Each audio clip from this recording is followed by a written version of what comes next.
천계에 따르면 이제 현 시점으로 보면 81억 7천만 명 가운데 약 4천만 명만 영생을 얻는다고 그렇게 말씀을 하셨습니다.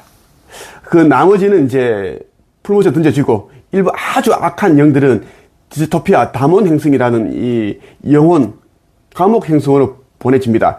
거기에서 아주 오랫동안 이제 고통을 받다가 그렇게 지내다가 한날 한시에 행성과 함께 없어집니다. 삭제 처리가 된다라는 이야기입니다.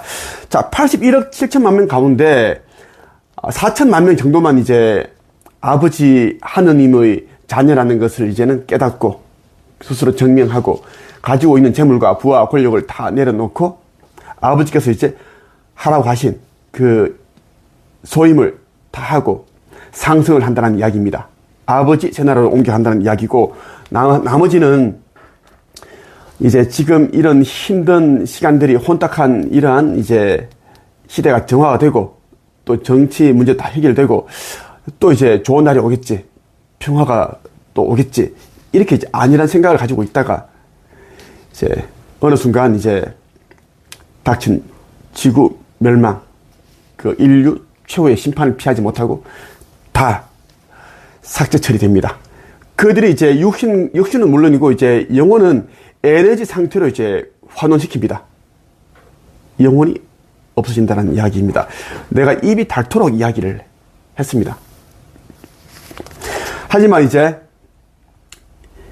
그 대부분의 사람들이 이제 믿지 않고 그리고 아직은 뭐 때가 아니다. 아직은 멸망 이런 시기가 아니다. 예수가 구름을 타고 온다. 뭐 그렇게 이제 주장하는 사람들이 대부분이고 그리고 어느 이제 기독교인들은 또 하느님을 믿으면 100% 다 휴고된다. 천국에 간다. 아버지는 그런 분이 아니다. 그렇게 또 이제 호도하고 있습니다. 이렇게 물타기 하고 있고, 이제 불행 중 다행인데, 이제 지금 내가 쓴 그 여러 복음서 도서들을 읽고, 또 영상들을 보고, 나를 알아보고 이제 많은 사람들이 아버지 성전, 새 예루살렘 성전 건축에 힘을 보태고 있습니다. 어떤 사람은 3억씩, 4억씩, 2억, 1억, 몇천만 원, 몇백만 원, 몇십만 원, 이렇게 오늘도 계속 들어오고 있고, 어제도 들어왔고 계속 그렇게 돈이 입금되고 있습니다. 아버지 하느님께서 영광을 받으실 날이 이제 얼마 안 남았습니다. 여러분들이 이제 깨어난 자들은 보면은 이제 세상이 완전 달라졌고 이제는 곧 끝나겠구나라는 것을 알고 있습니다. 자, 이틀 전에 이제 강원도 동해안이죠. 삼척에서 이제 이 도로가 이제 꺼졌습니다. 도로가 꺼졌다는 이야기, 싱크홀이야.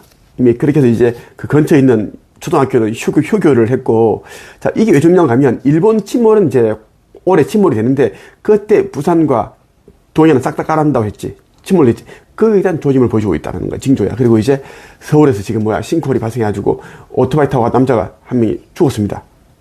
안타까운 일이 생겼는데, 그것도 이제 그 징조를 보여주고 있다는 이야기입니다. 자, 81억 7천만 명 중에 약 4천만 명만 영생을 얻는데, 그럼 어떻게 해야지 여러분도 영생을 얻을 수 있는지에 대한 이야기를 한번 해볼게요. 자, 성경 누가복음 10장 38절에서 42절까지 한번 볼게요. 여기에 내용들이 다 담겨 있고, 또 이제 아버지 하느님께서 나에게 주신 그 인류 구원 메시지가 있습니다. 그걸 내가 한번 또 읽어 드릴게요. 마리아와 이제 마르다, 이 자매 이야기야. 예수님과 제자들이 여행을 하다가 어떤 마을로 들어갔습니다. 마르다라는 여인이 예수님을 자기 집에 모셔들었습니다. 마르다에게는 마리아라는 여동생이 있었습니다. 마리아는 예수님의 발치에 앉아서 말씀을 듣고 있었습니다. 마르다는 여러 가지 접대하는 일로 분주하였습니다. 그러다가 예수님께 다가가서 말했습니다. 주님, 저 혼자 이 모든 접대를 하는데 제 동생이 저를 거들지 않는 것을 아무렇지도 않게 생각하십니까? 저를 도우라고 말씀해 주십시오. 그러나 예수께서 마르다에게 말씀하셨습니다. 마르다야, 마르다야, 너는 너무 많은 일 때문에 걱정하며 안절부절 못하는구나. 그러나 필요한 일은 오직 한 가지 뿐이다. 마리아는 그 좋은 쪽을 선택했으니 빼앗기지 않을 것이다. 여기에 이제 여러분들이 살 수 있는 그런 열쇠가 담겨 있습니다. 내가 설명을 해줄게요. 자, 마르다와 이제 마리아 자매의 집에 예수가 갔습니다. 예수는 2000년 전에 슈카이브.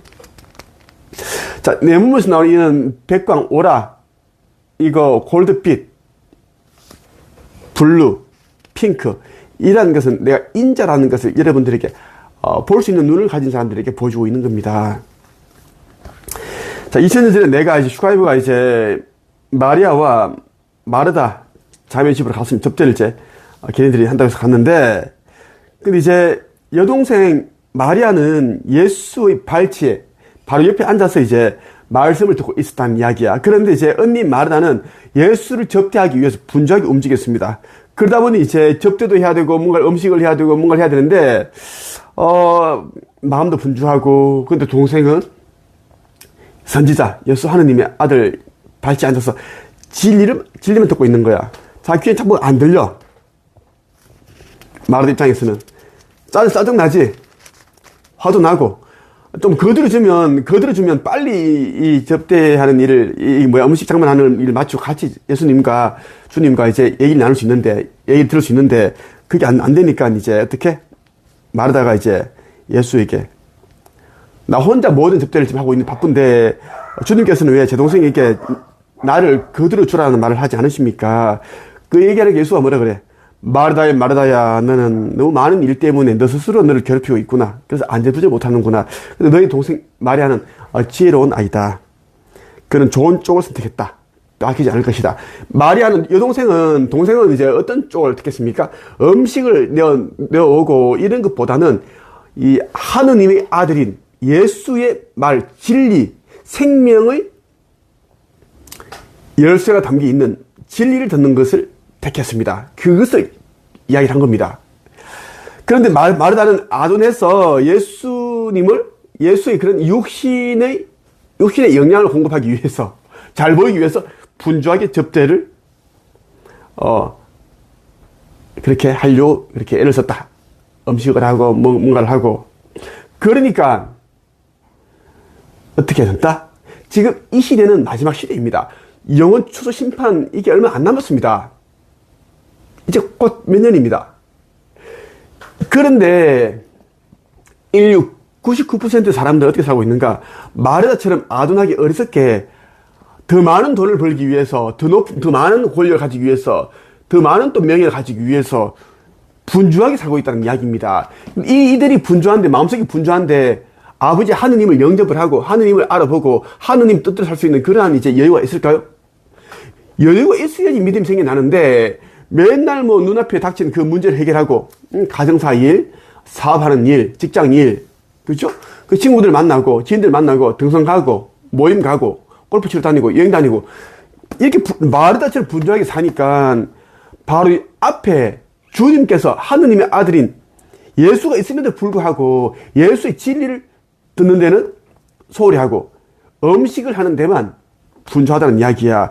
그런데 마르다는 너무나 지혜롭고 현명하기 때문에 자기를 살리는 일에 주님의 진리를 듣는데 모든 것을 쏟았습니다. 이것이 자신을 살리고 영생을 얻는 길이기 때문에 예수께서는 어떻게? 너희 동생 마리아는 나의 진리를 듣는 좋은 쪽을 선택했다. 그러니 빼앗기지 않을 것이다. 이렇게 마르다의 편을 들지 않고 마리아의 편을 들었습니다. 여러분이 잘 생각해 보세요. 여러분이 진짜 지혜롭게 현명하게 처신하는 마리아인지, 아니면 아둔하게 어리석게 행동하는 마르다인지 생각을 해보세요. 지금 이 시대는 마지막 시대입니다. 하느님께서는, 전께서는 모든 것을 다 동원해서 지금 다 인류를 깨우기 위해 노력하시는데, 애쓰시는데, 인류는 마르다처럼 행동하니까 껴나지 않습니다. 81억 7천만 명 중에 약 4천만 명만 영생을 얻는 날이고, 꼭 여러분들이 기억을 하길 바라고. 자, 작년 1월 10일, 24년 1월 10일에 아버지 창조주께서 나에게 주신 메시지입니다. 세상에 전하라. 마음에 심어놓은 신성을 끼우지 않는 것이 가장 큰 죄다. 이것은 천계에서 가난이 연결되는 행위다.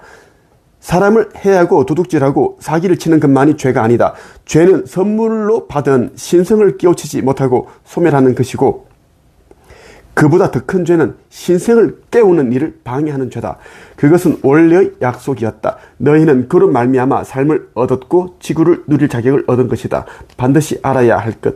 너희가 말하는 물질만이 모든 것의 근간이 되어서는 안 된다는 뜻이다. 의식 없는 물질은 그저 물질일 뿐, 그로 인해 상승은 어렵고 고에 걸려 윤회도 어려울 수 있다. 고라는 뜻은 뭐냐면 고통이야, 고통, 애고.